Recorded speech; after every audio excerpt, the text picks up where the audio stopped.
Ya, alhamdulillah kita lanjutkan kajiannya bahwa pembahasan tentang tafsir puasa dalam Al-Qur'an.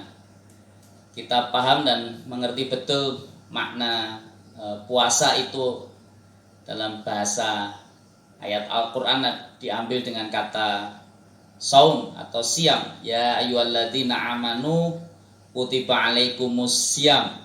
Siam, saum itu berasal dari pola kata soma yasumu yang artinya secara harfiah, secara makna kata itu adalah menahan untuk tidak melakukan perbuatan atau pembicaraan.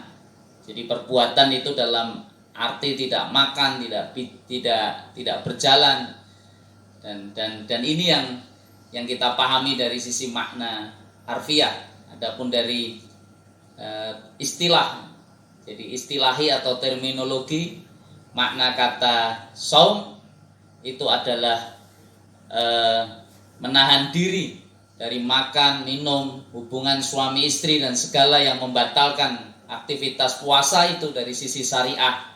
Dari terbit fajar sampai matahari terbenam diniatkan karena Allah Ta'ala semata.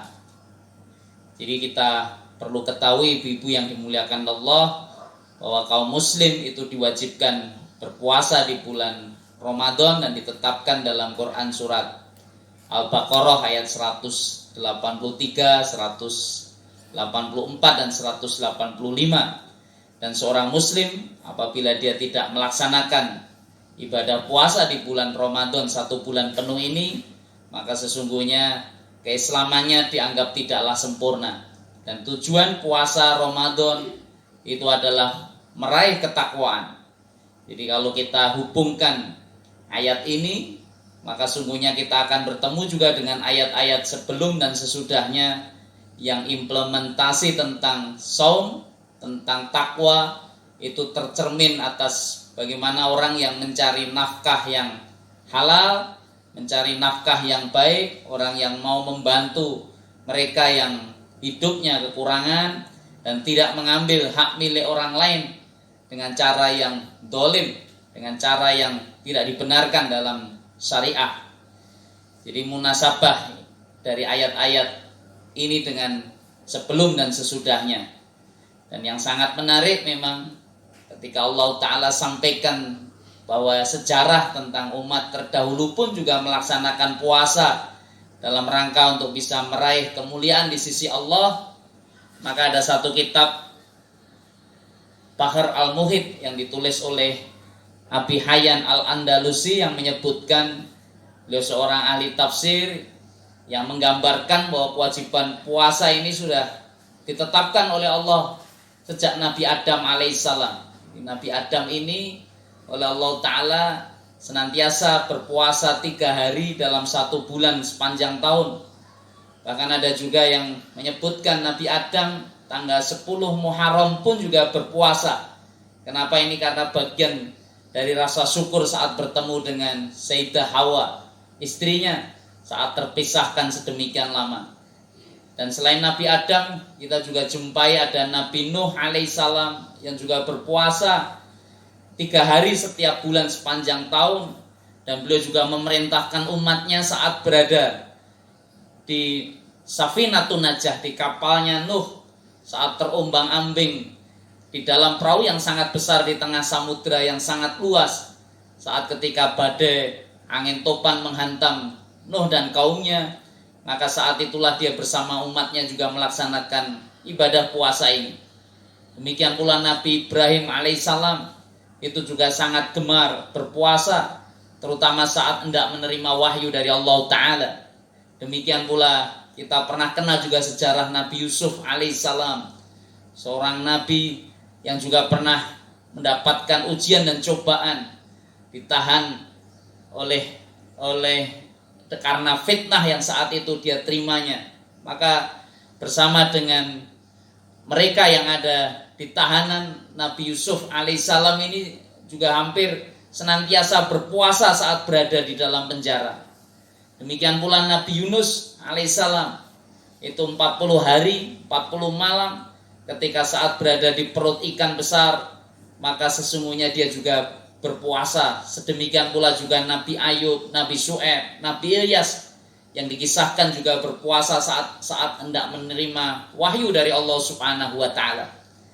Bahkan ada syariah Nabi di antara nabi terdahulu yang oleh baginda Nabi Muhammad sallallahu alaihi wasallam juga dianjurkan dan disampaikan sebagai sebaik-baik berpuasa adalah Nabi Daud alaihissalam. Nabi Daud ini berpuasa yang kita kenal dengan puasa Daud, itu sehari berpuasa, sehari berbuka. Dan sejarah membuktikan betul bagaimana efek yang bisa didapat oleh Nabi Daud saat melaksanakan puasa Daud ini. Daud ini terkenal sebagai nabi yang punya tubuh yang sangat sehat, yang sangat baik, yang sangat kuat. Bahkan bisa mengalahkan Jalut yang sangat besar di saat itu, di zaman kehidupan beliau. Inilah kisah-kisah tentang para nabi. Demikian pula disebutkan dalam Taurat, Nabi Isa alaihissalam pun juga berpuasa 40 hari sebelum ketika beliau menyatakan dirinya sebagai Rasul dan utusan Allah Subhanahu wa taala. Inilah informasi-informasi puasa yang Allah taala sebutkan sejalan dalam Quran surat Al-Baqarah ayat 183, dan kita bisa kaji dan kenal itu dari kitab-kitab para ahli tafsir ketika mengkisahkan tentang puasa yang dilaksanakan di antara para nabi yang pernah mereka lakukan karena Allah Ta'ala, karena ingin lebih mendekatkan diri kepada Allah Subhanahu wa Ta'ala. Yang dimuliakan ibu-ibu, mudah-mudahan di antara manfaat dan syariah puasa ini kita bisa lihat betul. Sebagaimana juga ketika Allah tetapkan itu kepada baginda Nabi Muhammad sallallahu alaihi wasallam, syariah puasa itu terjadi di bulan Sya'ban tahun kedua Hijriah, atau tepatnya sebenarnya 18 bulan setelah hijrah Nabi dari Mekah ke Madinah. 1 bulan menjelang berpuasa itu turun ayat Quran surat Al-Baqarah ayat 183 ini, dan saat itu kaum muslim sedang mempersiapkan untuk melaksanakan perang Badar. Satu aktivitas pekerjaan yang sungguh sangat berat, peperangan di medan tempur, di medan laga. Tapi ternyata saat kemenangan Allah Ta'ala hendak hadirkan atas kaum mukmin di antara umat baginda Nabi Muhammad sebagai bagian dari konsep nilai syariah, penguatan atas umat Muhammad dan baginda Rasulullah, itu ternyata juga kemudian mereka berperang dalam posisi dan keadaan berpuasa. Inilah sebuah kemuliaan yang sangat tinggi. Saat puasa identik dengan kemenangan-kemenangan yang bisa diraih dan direngkuh. Dan inilah sesungguhnya konsep syariah yang harus bisa kita mengerti dan kita paham. Pertanyaan utama sesungguhnya atas kita, kenapa dengan puasa dan bagaimana puasa itu bisa memberikan kekuatan atas pribadi, atas jiwa kaum mukmin yang melaksanakannya. Maka sesungguhnya kita bisa mengerti dan mengetahui puasa itu mengajarkan 2 hal sekaligus dalam kehidupan kita. 2 sifat utama dan 2 sifat yang sangat mulia. Sifat apa itu? Itu adalah yang pertama adalah sifat syukur. Inilah konsep nilai kesyukuran. Karena puasa itu adalah urusan yang sangat penting yang biasa kita lakukan keseharian, menjadi bagian dari nilai kemanusiaan kita dalam urusan to'am, dalam urusan makan.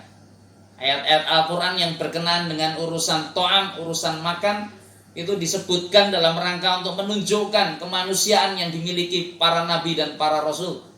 Dan kita bisa tahu betul bahwa urusan makan, urusan lapar itu menjadi sesuatu yang sangat esensi, sangat pokok yang terjadi atas manusia. Jadi selama manusia itu masih sehat, dia masih suka makan, dia masih suka minum, dia masih melaksanakan aktivitas-aktivitas yang saya sebutkan di depan tadi. Tapi kalau dia sudah tidak suka makan, tidak suka minum dan seterusnya, nah itu menjelang. Artinya keadaannya sudah tidak sehat.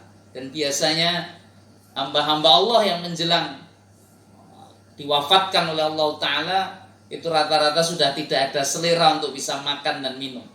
atau kalau tidak kita ingin katakan yang mereka dalam posisi yang tidak sehat, tidak normal. Maka konsepsi puasa itu mengembalikan tentang konsep kemanusiaan kita menjadi manusia. Sehingga agar kita tidak rakus dalam urusan ini, kita tidak kemudian merasa lebih hebat, lebih besar dari yang lain. Karena puasa mengajarkan kepada kita tentang kesyukuran kepada Allah Subhanahu wa taala. Bahwa sesungguhnya dalam urusan inilah syariah ini bisa kita nikmati saat kita menahan dan kemudian bisa berbuka. Inilah konsep syukur. Maka orang kalau masuk datang Ramadan tidak bahagia, tidak gembira, ini ada sesuatu yang sangat bermasalah atas dirinya. Ini yang patut kemudian kita bisa renungkan. Kemudian sifat kedua yang juga luar biasa yang diajarkan dalam syariah puasa adalah sifat sabar selain sifat syukur. Apa itu sabar? Sabar itu artinya adalah menahan. Artinya konsepnya dia bisa tahan atas penderitaan. Inilah saat dia bisa mengendalikan apa yang sesungguhnya dia lapar, inginnya makan, maka dia harus tahan dalam jam dan waktu tertentu. Inilah konsep pendidikan yang sesungguhnya sangat indah yang Allah Ta'ala berikan kepada kaum muslim selama 1 bulan penuh. Ini mumpung masih di awal Ramadan, mudah-mudahan di antara dua sikap ini menjadi sesuatu yang sangat penting untuk bisa kita perhatikan. Jadi suasana syukur, suasana sabar, mudah-mudahan Allah Ta'ala juga bisa munculkan untuk kehidupan kita. Apalagi saat ini dalam posisi stay at home, berada di rumah saja. Mudah-mudahan Allah Subhanahu wa Ta'ala misi-misinya, ajaran berpuasa Ramadan tahun ini betul-betul bisa mengena untuk semuanya. Maka aktivitas ibadah yang harusnya memang banyak dilaksanakan di bulan Ramadan, mudah-mudahan bisa kita hidupkan di rumah kita masing-masing dan bisa istiqomah nanti sampai akhir Ramadan ini. Jadi kalau biasanya kita di bulan-bulan biasa bisa melihat ketika Ramadan di tahun-tahun yang lalu, saya mohon maaf, itu ketika Ramadan itu biasanya di awal masjid penuh, tapi begitu sudah di akhir Ramadan orang tidak jadi syukur dan sabar sehingga tidak istiqomah untuk bisa berada di masjidnya, melaksanakan ibadah dan lebih mendekat kepada Allah. Tapi nggak usah khawatir, saat ini insya Allah kita malah diminta untuk tidak kemana-mana, dan mudah-mudahan tidak perlu kemana-mana juga, karena akhir Ramadan juga sudah mal-mal sudah tutup, tempat-tempat hiburan juga dipaksa untuk semuanya tutup. Jadi nggak perlu harus kita kemudian menghendaki dan menginginkan untuk tutup. Jadi insya Allah ini puasa yang sangat kondusif untuk kita bersama agar semua bisa kita tahan dalam kebaikan dan kemuliaan. Dan di sini kami berada di rumah mengingatkan untuk diri kami pribadi juga kepada keluarga besar wanita Islam. Inilah nilai syariah puasa yang mudah-mudahan bisa kita ambil ibrohnya. Dan kalau orang sudah bisa berhasil dengan konsep puasanya, ajabali amril mukminin, kata Rasulullah Muhammad SAW. Inilah yang membuat Rasulullah itu sangat takjub atas pribadi orang-orang yang beriman, karena semua keadaannya adalah baik di sisinya. Saat dia mendapatkan nikmat, ketika dia bisa berbuka, dia bisa selesai menjalankan puasanya, maka ada penuh kesyukuran dan wujud kesyukuran. Ramadan menuntunkan kepada kita di antara sedekah terbaik, pahala terbesar adalah bisa memberikan buka orang-orang yang berpuasa. Ini karena apa? Karena pahalanya sama seperti orang sedang berpuasa. Ini pahala orang yang memberi sedekah, buka orang yang berpuasa. Ini maka saatnya kita bisa jadikan kemudahan untuk juga membantu saudara-saudara kita di lingkungan kita, agar mereka bisa semua berbuka puasa, masih bisa makan sahur. Maka kita sering sampaikan juga kepada kawan-kawan teman-teman yang mengelola tempat ibadah yang saat ini juga sebagian juga mengurangi aktivitas, bahkan ada yang tutup. Maka sesungguhnya masjid boleh tutup, tetapi tetap jadikan sebagai posko dapur umum, sehingga masyarakat sekelilingnya saat memang butuh takjil, butuh makan, ketika kelaparan, itu bisa mendapatkan apa yang dia inginkan. Inilah bagian dari bentuk kesyukuran kita dengan banyak bersedekah utamanya sedekah Ramadan, karena Rasulullah di bulan Ramadan ini juga menjadi sangat dermawan. Kedermawanannya digambarkan dalam satu hadis, itu adalah sebagaimana angin semilir yang mengalir. Artinya menjadi sangat mudah Rasulullah Muhammad SAW ini berbagi, berinfak, bersedekah. Karena inilah bulan penuh kebajikan, bulan bagian kita diantara untuk bisa melaksanakan banyak kebaikan.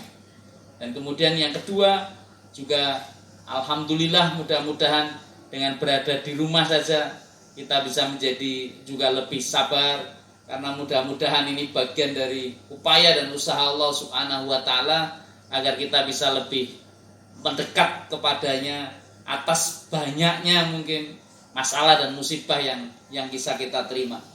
Ini mengingat memang bencana ini ya dampaknya sangat luas, dan bisa jadi mungkin keluarga besar wanita Islam juga ada yang terkena dampaknya. Maka mudah-mudahan di grup ini juga bisa dibuka, kalau ingin membantu yang lainnya, monggo silahkan, nanti bisa saling tolong menolong, ta'awanu 'alal birri wat taqwa. Jangan sampai kita juga hanya melihat berita nasional saja, tapi berita di grup WhatsApp sama-sama keluarga wanita Islam dalam satu grup, ternyata juga di antara mereka ada yang sedang kelaparan, tidak ada beras, tidak ada makanan yang bisa dimakan. Maka kalau nanti ada yang seperti itu ya segera menghubungi Bu Endang Masitoh tentunya sebagai ketua, dan mudah-mudahan ada kepanitiaan yang juga segera dibentuk untuk wanita Islam, karena ini yang paling terdampak tentunya adalah diantara para ibu rumah tangga dan anak-anak kita. Mudah-mudahan Allah Subhanahu wa Ta'ala semuanya bisa dikasih kesabaran dan menahan, dan dengan sabar inilah insya Allah kita bisa menjadi hamba Allah yang dicintainya. Karena orang kalau sudah sabar, orang kalau sudah bisa bersabar, maka banyak hal yang bisa ia dapatkan. Karena ganjaran pahala orang bersabar itu tanpa ada batasannya di sisi Allah Subhanahu wa Ta'ala. Demikian mudah-mudahan yang bisa saya sampaikan, dan nanti kita bisa buka share tanya jawab. Monggo silahkan, kami persilahkan untuk bisa dikaji, dan nanti kita bisa kasih solusi, kasih jawaban bersama apabila kami punya ilmunya. Demikian yang bisa saya sampaikan. Billahi taufik wal hidayah. Assalamualaikum warahmatullahi wabarakatuh.